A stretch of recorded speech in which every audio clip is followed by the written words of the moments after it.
بسم اللہ الرحمن الرحیم۔ امید کرتا ہوں سب پاکستانی خیریت سے ہوں گے۔ 2 دن سے جب سے سپریم کورٹ کا فیصلہ ہے الیکشن کمیشن کے 8 اکتوبر کے الیکشن کروانے کے فیصلے کے خلاف، تو ایک بیانیہ چلایا جا رہا ہے ایک جماعت کی طرف سے کہ 2022 میں جو چیف جسٹس آف پاکستان غلط تھا وہ 2023 میں ٹھیک کیسے ہو گیا نا۔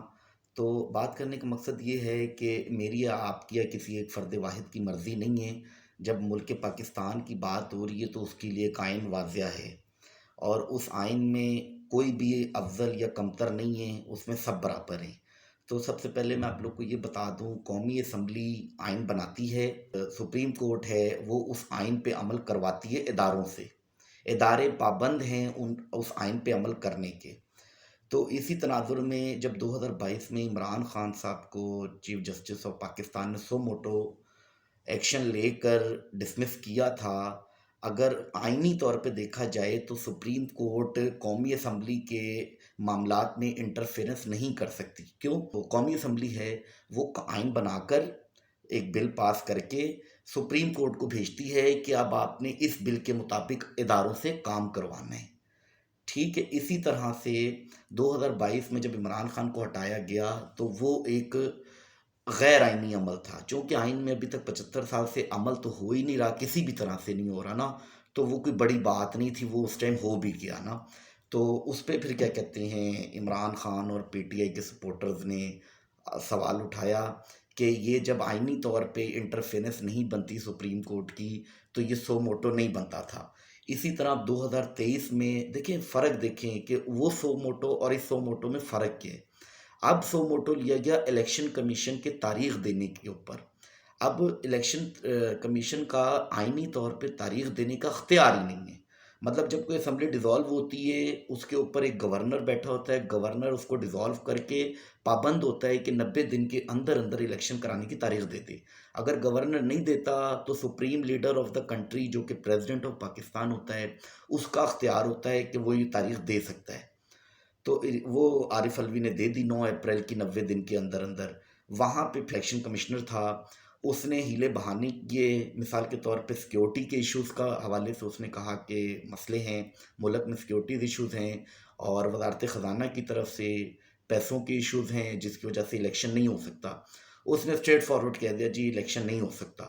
تو اس مد میں پھر سپریم کورٹ پابند تھی کہ اس ادارے سے جواب طلب کرے نا، کیونکہ سپریم کورٹ کیا کہتے ہیں آئین کی پاسداری کا ادارہ ہے، تو اس نے اپنے انڈر اداروں سے پوچھنا ہے کہ آپ آئین کے خلاف کیوں کام کر رہے ہیں۔ تو اس مد میں پھر جو چیف جسٹس صاحب نے سو موٹو ایکشن لیا، وہ کیا کہتے ہیں پھر فائنل ہوا کہ 30 تاریخ کو الیکشن ہوں گے۔ ٹھیک ہے، اس کے بعد پھر کیا کہتے ہیں الیکشن کمیشن نے انتہائی غیر آئینی عمل کیا۔ وہ کس بحاف پہ کیا یہ تو کیا کہتے ہیں سپریم کورٹ خود جواب دے گا، یہ جو ہے آپ کا الیکشن کمیشن۔ لیکن اصل بات یہ تھی کہ اس نے 8 اکتوبر کی، مطلب آئینی طور پہ الیکشن کمیشن کا اختیار ہی نہیں ہے نا ڈیٹ دینے کا۔ اس نے آئینی طور پہ کو آئین کی غیر قانونی طور پہ عمل کرتے ہوئے 8 اکتوبر کی تاریخ دی۔ پھر پٹیشن گئی الیکشن کمیشن چیف جسٹس کے پاس، اس نے سنی اور اس نے دیکھا کہ آئینی طور پہ نہ الیکشن کمیشن کا اختیار تھا ڈیٹ دینے کا، اور نہ الیکشن کمیشن 90 ڈیز سے اوپر کام یہ الیکشن کروا سکتا ہے۔ تو انہوں نے ایک آئینی فیصلہ دے دیا کہ 90 دن کے اندر اندر، چونکہ اب ایک پہلے بات ہو گئی تھی 30 اپریل کی، لیکن جو 12-13 دن اس عرصے میں ضائع کیے الیکشن کمیشن نے پھر 14 مئی کی ڈیٹ دے دی ہے۔ آئینی طور پہ میں آپ لوگ کو ابھی بھی بتا رہا ہوں، سپریم کورٹ پابند تھا 90 ڈیز میں الیکشن کرانے کا، لیکن پھر بھی یہ غیر قانونی کام ہوا ہے۔ میں آپ لوگ کو ابھی بتا دوں، اس پہ بات نہیں اٹھ رہی، غیر قانونی طور پہ 14 مئی کی ڈیٹ آ گئی ہے، لیکن پھر بھی اصل بات یہ کہ الیکشن ہونے چاہیے۔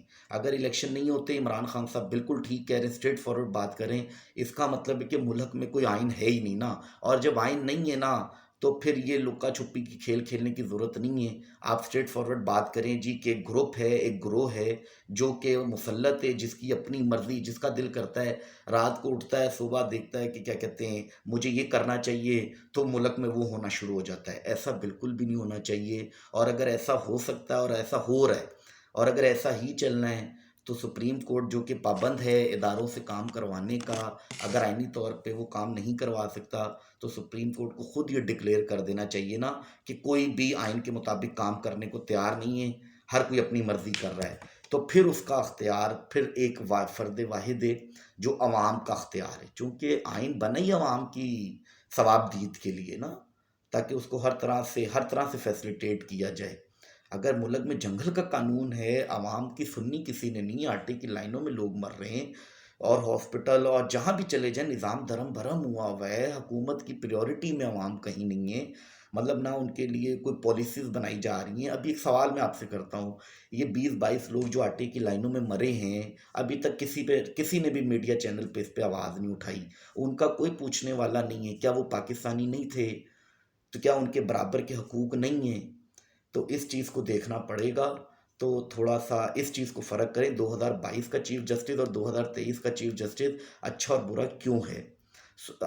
قومی اسمبلی کے معاملات میں انٹرفیرنس نہیں کر سکتی سپریم کورٹ، اور سپریم کورٹ پابند ہے آئین پاکستان پر عمل کروانے کا اداروں سے، تو یہ ادارے سے سو موٹو تھا جو کہ آئینی طور پہ بالکل ٹھیک تھا۔ آئین کو سمجھے، بیسیکلی نا آئین کوئی چھوٹی چیز نہیں ہے، یہ قرآن اور شریعت کے مطابق، چونکہ پاکستان ایک اسلامی ملک ہے تو قرآن اور شریعت کے مطابق انسانیت کے سارے حقوق کو دیکھتے ہوئے یہ آئین بنایا گیا ہے۔ یہ کوئی چھوٹی چیز نہیں ہے کہ میرا دل کر رہا تو مان لوں، میرا دل کر رہا تو نہیں مانوں۔ اگر ایسا ہے تو پھر عوام اس کا فیصلہ خود کر لے گی۔ اب عوام کو پتہ ہے کہ اس کے بیسیکلی نا رائٹس کیا ہیں، انشاءاللہ تعالیٰ اللہ بہتر کرے گا۔